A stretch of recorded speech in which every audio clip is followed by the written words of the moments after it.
to the next page. Oh, it's not moving. Sorry. There you go.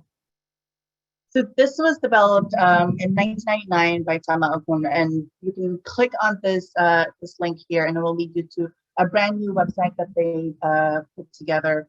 But this really started because he and a bunch of his colleagues wanted to again understand what white supremacy culture looks like in the workplace and the organization. And so I just wanted to give a little bit of context. So what is white supremacy culture? So when I say that, I'm talking about the ways that our culture has embedded just racist superiority complex into every system, every aspect of the way we engage with our lives, whether it's the workplace and personal spaces and our environments, et cetera, et cetera. And so what he was noticing, the creator, is that there are a variety of characteristics that we feel is supposed to be the norm, because that's all we've ever known, but is actually contributing to white supremacy culture. So things like sense of urgency, or perfectionism, or paternalism, or fear of open conflict, et cetera, et cetera. It feels like this is just how life is supposed to be. It just feels like this is how we're supposed to function as an organization, as a people, as groups, et cetera, et cetera. But in actuality, it's just different ways that we have internalized white supremacy culture. And now I will say we all have internalized white supremacy culture. We all practice it in different ways, whether we realize it or not, but we all do not experience it in the same way. So for example, as an Asian woman, I don't experience white supremacy culture the same way as a white man does, or the same way as a Black transgender person does, et cetera, et cetera. So we all experience it very, very differently, but it doesn't mean that we have escaped it or that we haven't internalized parts of this. So what we're going to be doing today is, again, briefly uncover ways that white supremacy culture shows up in our workplace, organizations, et cetera. Now, before I do that, I wanted to do this activity because, we don't do a lot of looking deeper into our organizational culture. When we talk about doing racial equity work, we jump on doing the trainings, which are sometimes one-time trainings and then there's no follow-up, but we dive into that. We dive into doing, creating equity teams, et cetera. We dive into very important conversations. Well, one of the pieces that I find that can be missing is that we don't really look at or define what the organizational culture is. Sometimes I ask organizations I work with or teams, it's like, okay, well, if you are able to, as much as possible, can you honestly tell me, like, what is your organizational culture? And people look at me with, it's just like, why are you even asking that? Why does that matter? I have no idea. And that's a normal response. But I'm going to ask you to take some time to really look at what is your organizational culture before we even jump further into the white supremacy culture. Now, because there's a lot of you, and I know that confidentiality and privacy is important, this next activity is going to be anonymous, and we're going to be using a platform called menti.com. I don't know if folks are super familiar with it, but it's a way to, what's that called? To do word clouds. So, you'll create a word, and then depending on how many people type it in, it will get bigger or smaller, et cetera, et cetera. So what we're just wanting to look at is just the different ways that people describe their organizational culture. Now I'm gonna see. There are two ways that you can get into Menti.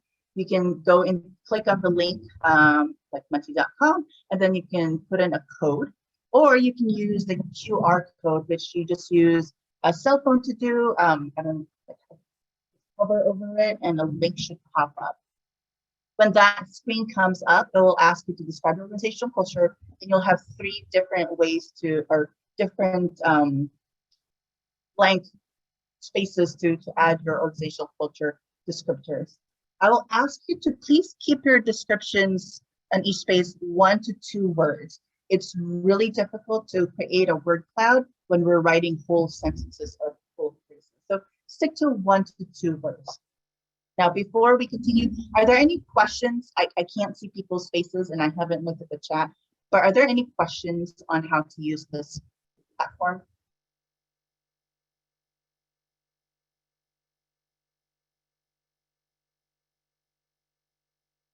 Not seeing any. Okay, so go ahead.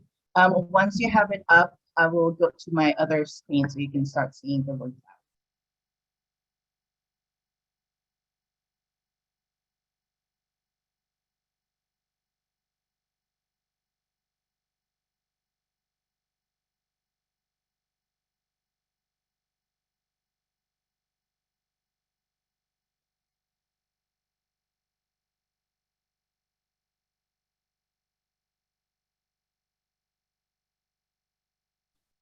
A little bit behind, but here's what it's looking like now.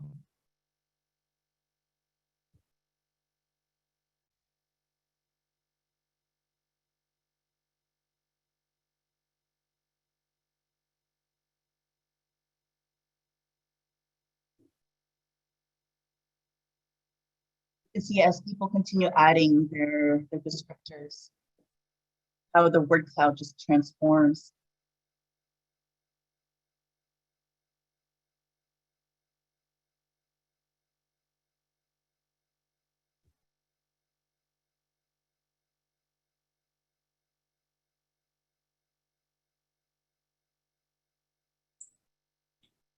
Julia, could you put up the QR code again? Oh, sure. Let me get to my other screen.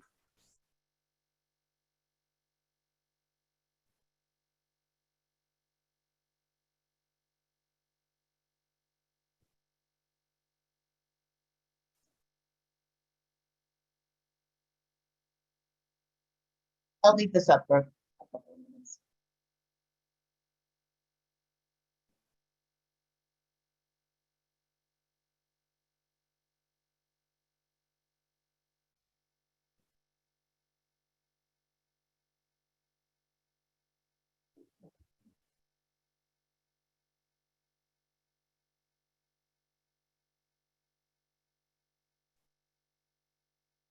I don't know if I can show 2 screens at the same time.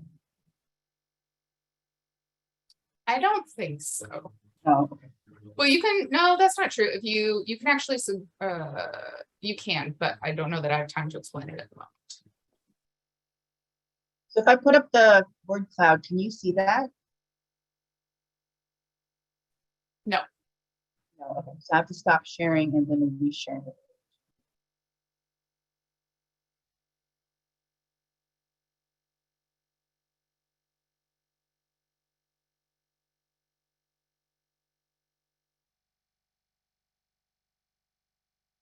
Share the word cloud again.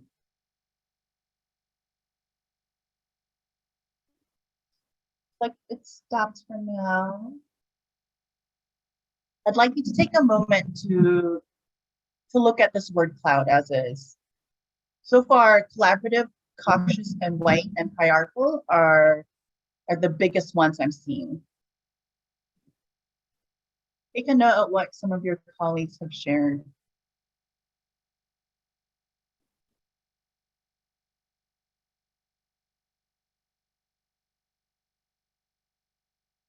Seeing words like traditional, open, supportive, inclusive.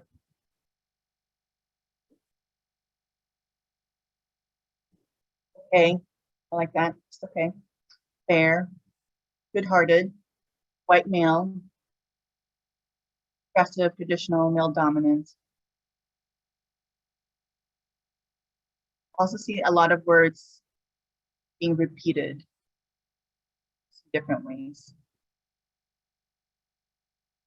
Oh, I'm seeing racist, fear, eating work, high pressure, top down.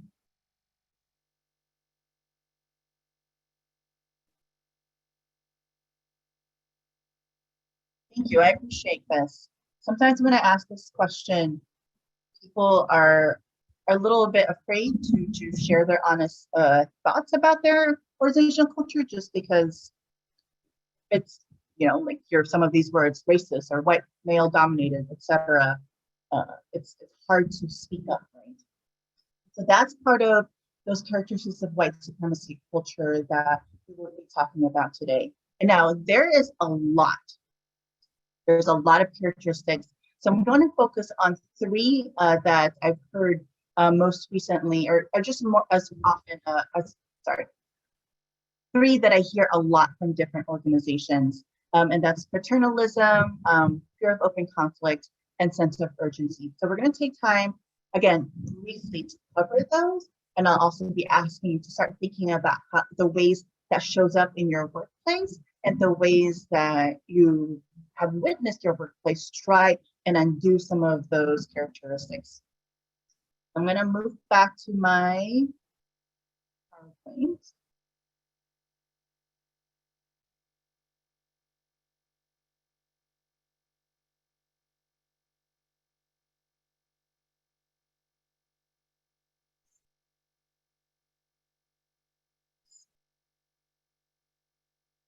All right, let's. There you go. All right. So now when you look at the website or maybe another organization of white supremacy culture, you'll find that he defines all the characteristics, and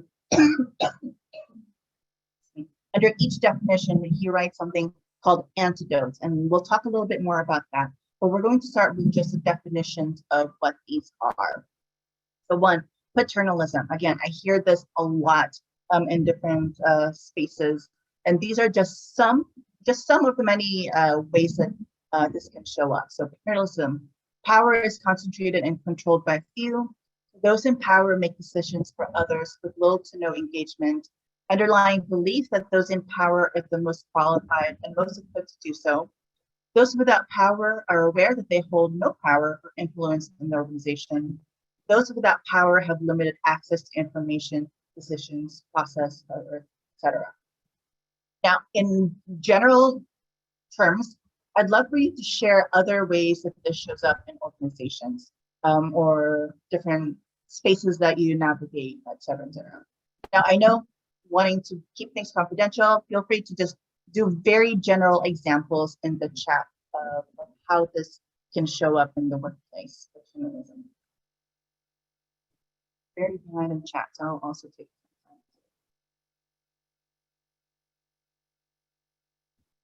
some time. Allison noted in the last comment, it can be scary to tell the truth about a workplace culture, but is the beginning of being able to challenge white supremacy. Yeah.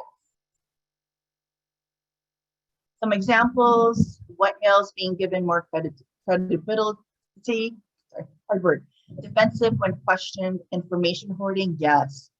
No transparency or clarity on the decision-making process. Not everyone is added to the table. Little or no understanding of how decisions are made, exactly. Piecemealing out information to different employees. One or two more examples. Lack of access to things like organizational budgets or financial status. Excluding those who do the work in the decision-making process.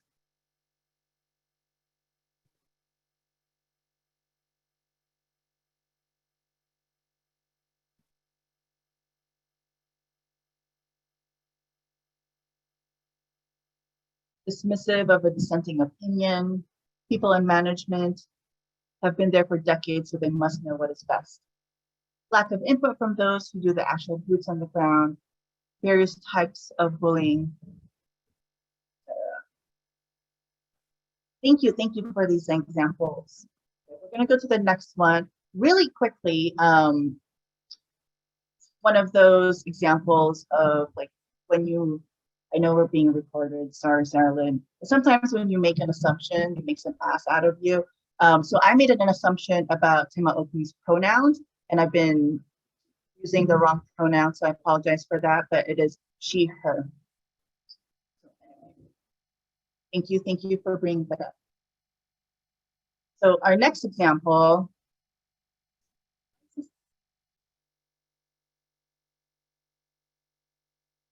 There you go. Sense of urgency. Urgency perpetuates power imbalances and disconnects us from our physical, mental, and emotional health. It makes it difficult to be inclusive and doesn't invite differing perspectives, prefers highly visible and quick results while sacrificing intentionality, wisdom, and time.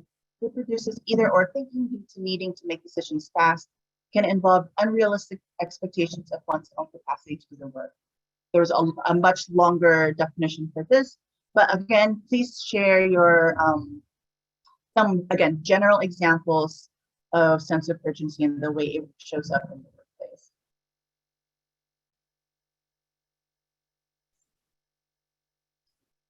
Saying micromanaging and at the same time virtually saying, bring me a rock, not that rock. Oh, don't understand power sharing and don't want to share power with communities. Claiming there isn't enough time. I hear that all the time. Defaults greater accessibility to those that are already in the know of how the system works, especially in granting and contracting, yes. Employers make you feel bad about needing time off. Yeah, why is that? Short deadlines, thank you. One or two more examples. No planning, just doing and reacting, yeah. Derails any intentional work that's been done by using the excuse, yeah. Not enough time to collect VOC. Can you share what VOC stands for? Collective sense of urgency for similar situations. This showed up prominently in my agency during the pandemic response. Oh yes, changes came fast and furious, and when management was questioned, staff were told, we have to do this fast and didn't have time to ask you. Oh, VOC stands for Voice of Customer. Thank you so much. Creates an environment of crisis management. Yes. And then praise for working best under crisis. Lack of respect for others' workflows and timelines. Thank you. Last one. Fear of open conflict. People in power avoid or ignore expressed conflict. When there is discomfort, tendency to blame the person bringing up an issue instead of the root cause. Insistence on being polite, lots of tone policing. People in power defining and setting the rules for how information needs to be shared, heard, and received, and failing to recognize the importance of emotional intelligence. Again, please feel free to share your examples, general examples in the chat.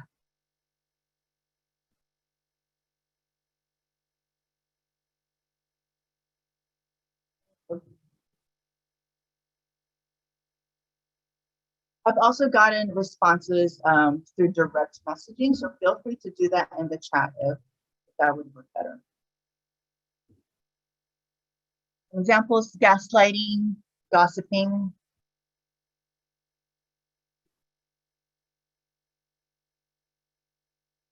Only allowing comments that everything is positive, yes. I'm not comfortable talking about race as a reason to not talk about racial equity. Forced cheerfulness, yes, that toxic positivity. Yes, the fourth one hits home. Fear of open conflict, especially when the leader is a bully. Yes.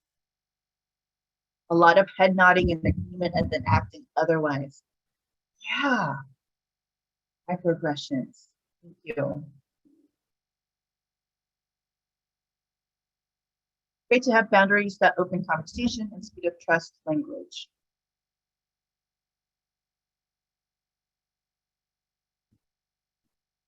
Great. Thank you so much for sharing all of these examples. So now, oops.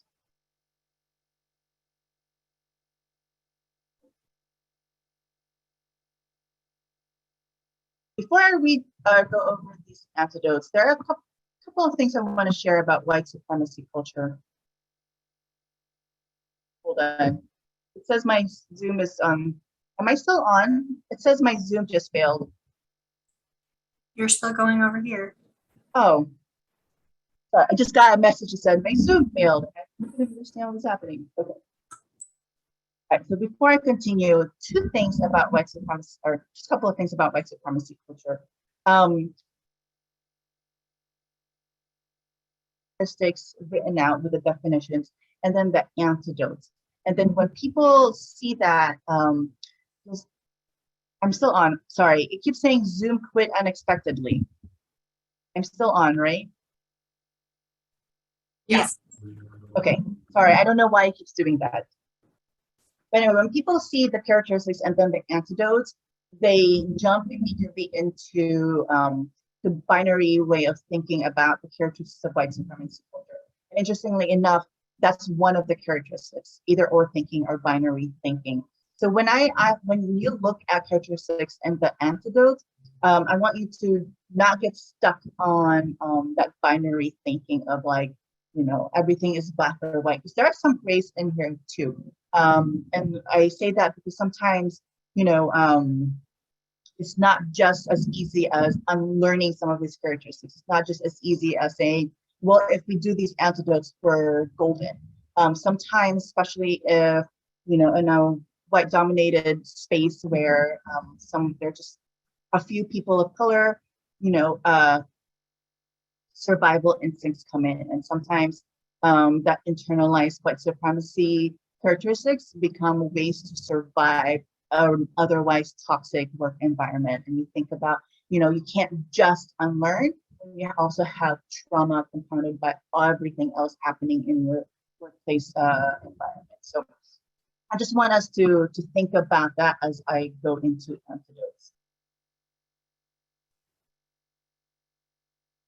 Now, antidotes to paternalism. Again, there's a lot of them on the website. Feel free to look at all of them. These are just a few that I could fit on this one page. Develop culture of appreciation. Take time to make sure everyone's work and efforts are appreciated. Develop learning community or organization where the stated expectation is that everyone will make mistakes, which offer opportunities for learning. Build in an understanding that every approach yields unintended consequences. Accept that there are many ways to get to the same goal. Work on developing the ability to notice when you become defensive. Avoid making decisions in the absence of those most affected by those decisions. Always include those most affected in the brainstorming and decision making. Make sure everyone knows and understands their level of responsibility and authority in the organization. So I would like to actually share an example of some of these pieces of antidotes to paternalism. So I recently worked, granted this is a very small organization, under 8 full-time staff. But this organization really wanted to change up the hierarchy of power that's been a part of their organizational culture for the last decade. And they wanted it to be more horizontal and less vertical. And it took a long time, and I'm not gonna lie, it was chaotic, still a little messy, and they don't always get it right. But what they've been working on slowly but intentionally is really defining what constitutes good decisions, and when and how and when should folks participate in decision making as a whole group. So they take the time at the beginning of each month to think about, this is what's coming up for me in my department, this is what's coming up for me as in the whole organization, this is what's coming up for like fundraising. And they go through all of that, and it takes a long time. But they go through all of that and say, I would love to get feedback on this. Does this make sense to get feedback from you, et cetera? And they go back and forth and have this very open conversation around the decisions that need to happen for them to be effective in their jobs and job descriptions and roles. But they make sure that everyone has the opportunity to hear what's happening and to give feedback and share, et cetera, et cetera. And it's been, again, it's messy. It's a group of 8 folks in this organization. It is still chaotic, but it's been a really helpful way for people to know and understand their own responsibility, their own decision-making ability, their own power in the different parts of the organization. And one of the things I heard from one of the employees there is that, she was telling us, the whole group, that it was less about participating in every single decision for the organization, but more about creating a team based on trust and knowing that if another teammate has a concern or needs support in making a decision or doing something for the organization, that they can come to each other. So really, what they've been doing has really been creating this trust within one another and making sure that they know if there is anything, they can have that they can share in that burden, they can share in that decision, they can share in that power dynamics that has been really problematic the last decade that they've been, functioning as an organization. So it's been really incredible to witness this in person and live as they figure things out. And again, it's messy, but it's one way for them to really understand power in the organization and to share in that. Next one. Antidotes to sense of urgency. Again, this is just a few examples of many. Realistic work plans based on the lived experience of the people and organization involved. Leadership who understands that everything takes longer than anyone expects. Collaborative development of realistic funding proposals with realistic time frames. Commitment to discuss and plan for what it means to embed equity practices into the workplace. Clarity ahead of time about how you'll make good decisions in an atmosphere of urgency, including clarity on what a good decision means. Developing a personal and collective practice of noticing when urgency arises and taking a pause to deliberate with thoughtfulness and intention. Now, I shared an example before. I'm asking for you to share some examples of some ways your organization or your team or your workplace has created antidotes to sense of urgency. And feel free to share in the chat or to direct message me if anything.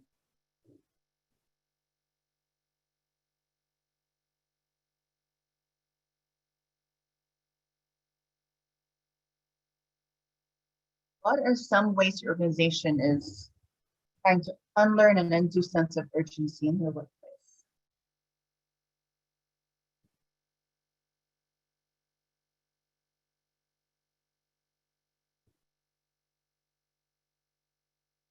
Better planning. If you're able, I'd love to hear more specific ways that what does better planning look like? I know we don't have a lot of time to go into too much detail, but would love to learn a little bit more. Their definition of tasks and responsibilities.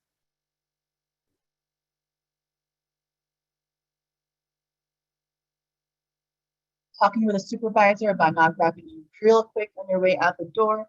Yes, this is never really quick.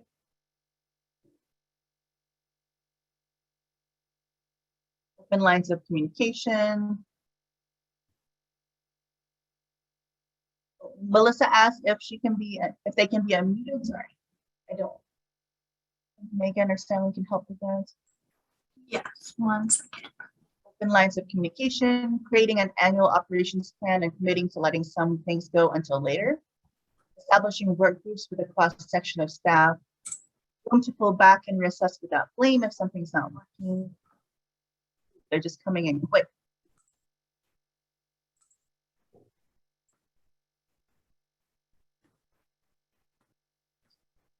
Sorry, my Zoom is just freezing. Give me a second so I can continue reading. Melissa, you should be able to. Oh, yes. Great.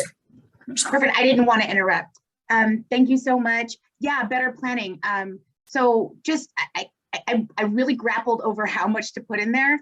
So when thinking about like what often causes, like we don't have time for that, like building into your program more inclusive behavior. Like if you need to be able to take the time and collect feedback and participation from marginalized groups, let's say, and center their voices in decision-making, then you need to plan that out into your process. It can't be an afterthought or a checkbox. It has to be in. Another thing is when planning the work, right? We all have different work. It all looks different. Mine is very responsive to what comes in, but we know what types of things come in and we can build our program around that to eliminate needs, or I should say, to address needs related to timing, related to like things that may be really urgent. And then also prioritizing, like, is this really an urgent thing? Something just happened last Friday. We were doing interviews. One of the people on the panel like all of a sudden, like was asking this person follow-up questions and then shut them down when they wanted to ask questions under the guise of, well, we don't have time for that. And then actually had to bring up this as a white supremacy cultural norm, and that we do actually have time for that. We could all take 30 seconds. It's not the end of the world. We'll make up for it some other time. There are certain decisions that don't have to be made like immediately, and I could have rescheduled the meeting afterwards. So it's like just being more accommodating to those that are showing up and those that you expect to show up, and less more focused about, well, like my, this time. Because like what we had a meeting afterwards could have totally been rescheduled. There was no need to have it immediately. And so I just wanted to put everybody at ease. So being able to like just step up when you hear that and like put people at ease. So much, Melissa, and that feels so awkward to shut down someone in the middle of a meeting like that. But thank you so much for sharing and clarifying. Let's go back to the chat. I don't remember where I stopped reading, but the last couple is management, just that listen, set and communicate goals effectively. Also understanding that our priority isn't always the priority of the whole organization. Yes, Stephanie, thank you. Using real time frames, even if it takes longer than you want it to take, including the affected parties and decision making. Thank you. Apologies, I didn't get a chance to read all of the chat. So now, oops, Zoom is freezing. Again, it popped up that my Zoom failed. Am I still on? Yes, but you might want to go ahead and turn your camera off. That might help. Oh, okay. Not ideal, but let's try that.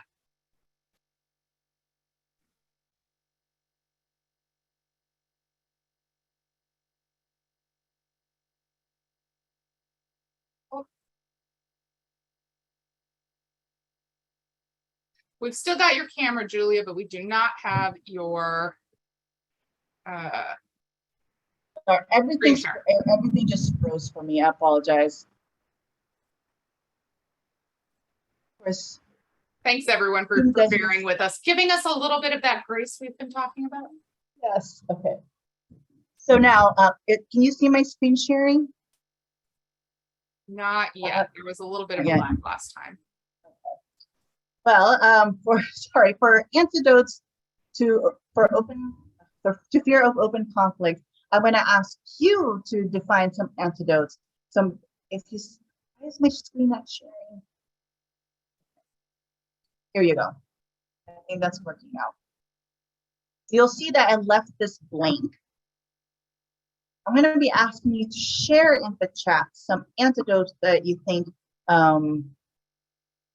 might be part of antidotes to fear of open conflict, and I'll type them up here as we go.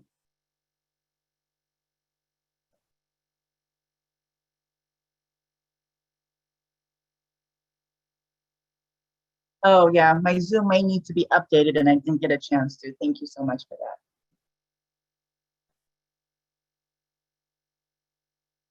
All right, let's see. Okay, so Melissa's saying we are not entitled to our comfort.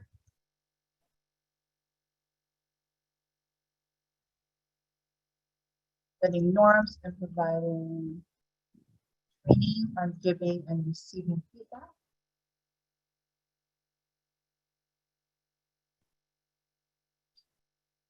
Training, address behaviors,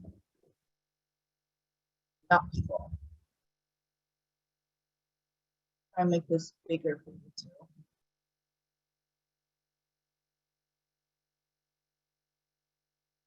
What do you think are some other antidotes to fear of open conflict?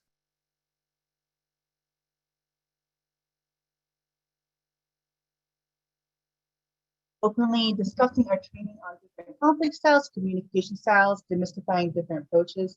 Yes.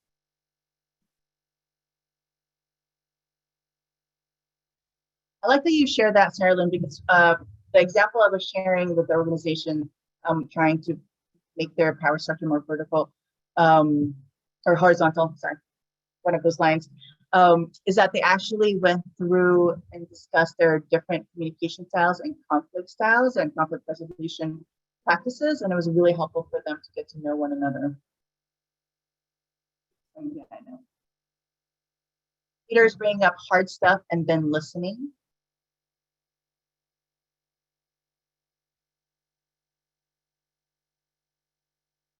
Provide sample scripts or at least opening words. I'm curious, being among them, not assuming you know it all.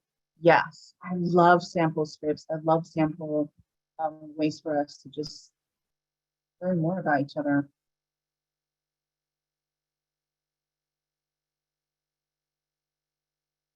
Rebecca, yeah, well, I hate to say it, role playing and practicing different conversations and conflicts. And yes, learn your styles as well as others. Culture of asking questions.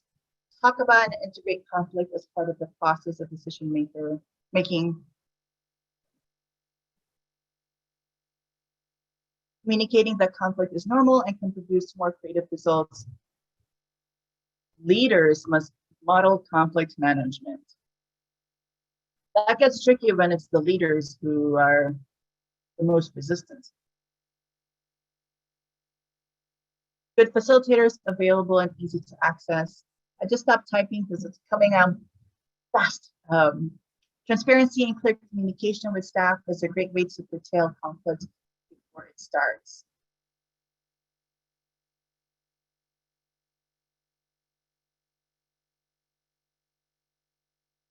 Few more examples of antidotes to fear of open conflict. Some of you have already mentioned role play or discuss or plan for ways to handle conflict before conflict happens. Distinguish between being polite and raising hard issues. One of my pet peeves when I was working in a 9-to-5 organization was the insistence on being polite and just the amount of tone policing that happens.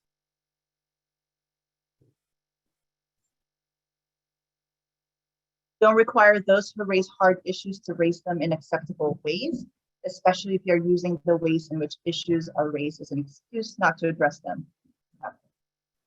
Develop your emotional intelligence so you can tell when you're hiding your emotions with the excuse that you're being rational. Thank you for these examples.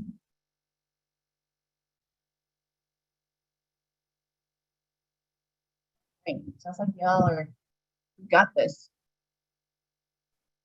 So we are almost time. So I just wanted to wrap up for a few minutes and then we'll get to some questions. And yes, I know I didn't get a chance to write all of the examples you were sharing, but they're all in the chat and they're all fantastic. So again, this tool, Characteristics of White Supremacy Culture, is just one of many ways we can understand the ways that white supremacy shows up in our workplace.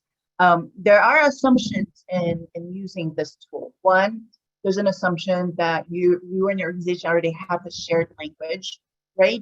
You can't just go from zero to talking about white supremacy culture with no in between, with no prior training or just conversation around the shared definition. So that one, there's that assumption of shared definitions already. There's also an assumption that you have started the conversation. Again, getting the conversation around your why is a really good start of like, why do you even need to do this?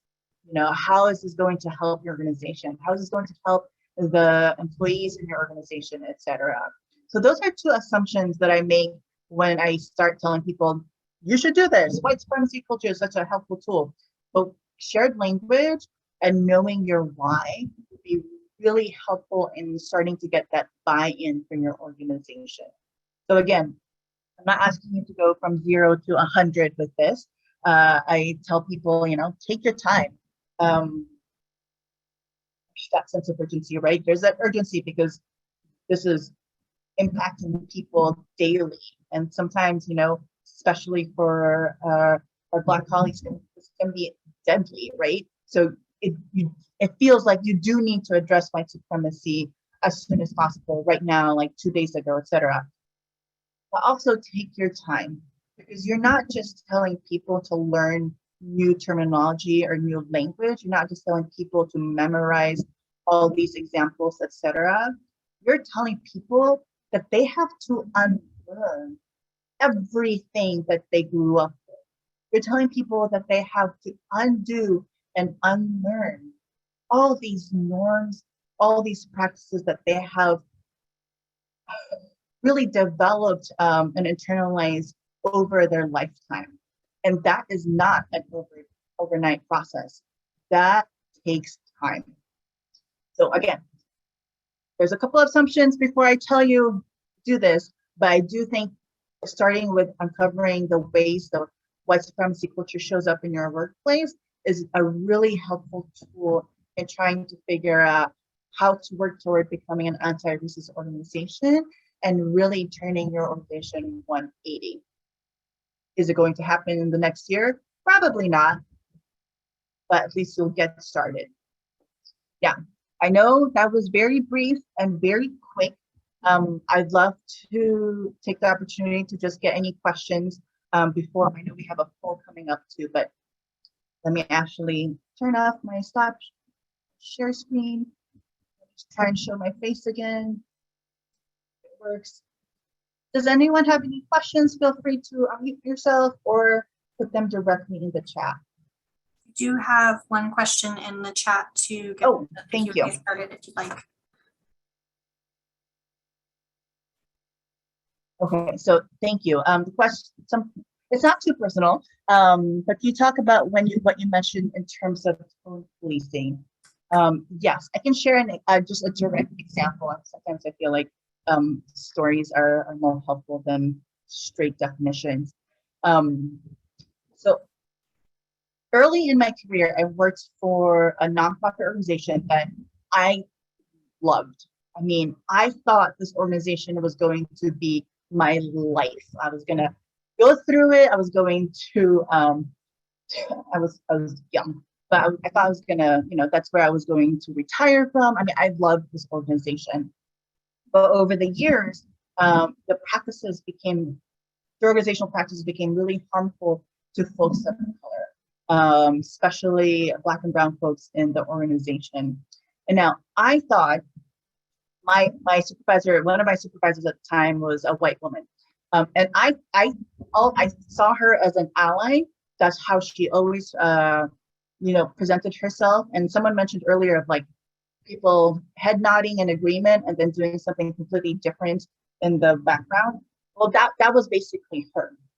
So as I'm, uncovering the ways that this organization was impacting me and my mental health and in my emotional state, I went up to her again. I thought this person was someone I could trust and could be an ally, and she was in a position of power, and I thought she could use that to support folks of color like myself. Well, it backfired. When you're asking about tone policing, there was a lot of trying to calm me down or trying to tell me that maybe, I just mistook what they said or what the decision was, maybe I'm taking it too personally. And sometimes I get really fired up, especially in my youth, I got fired up a lot. But I was really angry, and she just went all in and basically told me that I was taking it all wrong and did not address the root causes of why myself and a whole bunch of other Black and brown folks were experiencing it this way. She was not the ally that I thought she was. I know there's a lot of different examples, but that was one that still lives rent-free in my head because it was really, it was heartbreaking because I believed in her ability to be an ally. And all the words that came out of her were the opposite of what an ally should be saying. So anyway, so that's one little example. There's a lot more, but that's just one personal example. And let me go back to the chat, and you're welcome. Civility in the workplace is essential. How do you maintain civility but not politeness for politeness sake? How do you address conflict while remaining professional and civil? What are those strategies? Do you ask yourself certain questions first, or are there phrases you can use to remain civil and productive while still bringing up the important conflict matter? That's a really good question, right? And I have follow-up questions for you. So one, where is this coming from? Because like I said earlier, white folks and Black and brown folks experience the workplace culture very, very differently, right? Civility from a white person is going to be different from civility from a Black and brown person. So that's one. And two, excuse me. There is a poll that popped up. If you're able to, you don't mind multitasking, listening, and doing that, feel free to fill out the poll. Anyway, so I get stuck on the idea of what professional and civil means, because sometimes when people ask me or tell people, well, you have to remain professional and civil, it's actually, they're using white supremacy culture to tell people, to tone police someone, or to tell them how to react or how to act, etc. So that's why I asked, where is this coming from and who is this directed to? Because sometimes the definition of professional and civil don't quite align with the humanity of a person or what you're trying to accomplish as an organization. Some strategies, some folks have already shared in the chat. I know some people may think it's a little too not great in the workplace, but honestly, learning about your communication style, your conflict resolution style, and just really learning about how you function in your workplace is really important, because one person's civility may look like going out of control for another person. So it's really important for people, and I know it takes time for people to truly understand where things come from. And there are some certain questions, like I've already said, like, who is this directed to? Like, are you talking to a Black or brown person, or are you talking to a white person? Because they're going to have very different experiences. What is your definition of professional? What is your definition of civil? And making sure that your definitions are in alignment with equity practices and not white supremacy culture, etc. These conversations take time.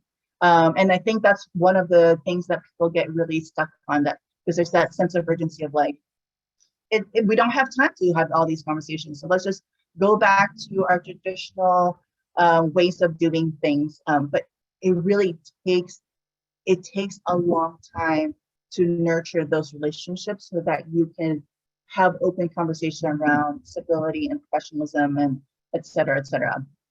Jennifer, that answer might have been a little over the place, but I do ask. I always start with the question of, who is this toward? Is it white folks? Is it Black and brown folks? Is it Native folks, et cetera, et cetera? Because that will inform me on how to move forward, how to take my next step. A little behind, sorry. Let me see. Steve said, I want to acknowledge this is not my own original thought, but something I heard a colleague say recently. We all face the challenge of living, working, existing in a world where systemic racism is a persistent factor barrier. We face the challenge of working in a system in anti-racist ways while simultaneously working to dismantle that very system. It is delicate work every step of the way. It is very delicate work. Thank you. Okay, there's a lot of chats. I apologize. I'm going to try and, yes. Everyone has emotions. Sarah Lynn, thank you. I find it hard to trust and connect with folks that don't show a lot of emotions, vulnerability. Yes, because we have been trained that we don't show emotions or vulnerability. We have been trained that that is the opposite of being professional. So that example of the organization I shared where they're trying to change up their power structure, for the first several months, we spent most of our time talking about and unpacking vulnerability and our emotional intelligence in the workplace before we can even talk about power and decision making. Because we have been trained for so long that those don't belong in the workplace. But that's one of the ways that white supremacy, continues to thrive, is by telling people to cut themselves from a very normal human way of living.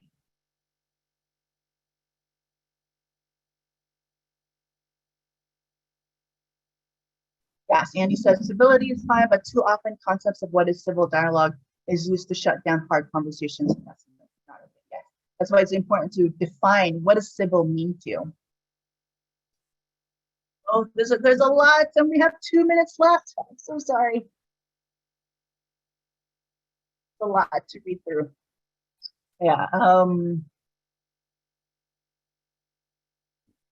Yes, that notion of toughen up, buttercup. Yeah, no thanks. I'd rather be my full self. Yes, love your emotions. Okay, opportunities to practice help us get better in discussions. It's been a tricky space to live with limited face-to-face in the last years. Yes, we've got to give ourselves grace for that too as we emerge and desire to do better. That's another thing that's not part of our, traditional definition of professionalism. It's giving ourselves grace, giving each other grace. Grace is not a very popular word to use in workplace culture, but it is such an important part, especially the last 2 years when we had limited time face to face, as Monica was saying. Grace can be so powerful. Thank you. Okay, I know I went through the chat questions and comments really fast, and I'm so sorry if I missed any of them. But before we end, I do love, because I love poetry and I'm a little bit cheesy, I do want to end our session with just a little like push for you and a challenge for you. You Were Made for This by Clarissa Pinkola Estes. Oh, my Zoom just froze and I can't get to my screen. Oh, Zoom. Okay, there you go. One of the most calming and powerful actions you can do to intervene in a stormy world is to stand up and show your soul. Soul on deck shines like gold in dark times. The light of the soul throws sparks, can send up flares, build signal fires, causes proper matters to catch fire. To display the lantern of soul in shadowy times like these, to be fierce and to show mercy toward others, both are acts of immense bravery and greatest necessity. Struggling souls catch light from other souls who are fully lit and willing to show it. I appreciate all of you and your engagement. Thank you so much. And I hope all of you have a fantastic rest of your day. Thank you.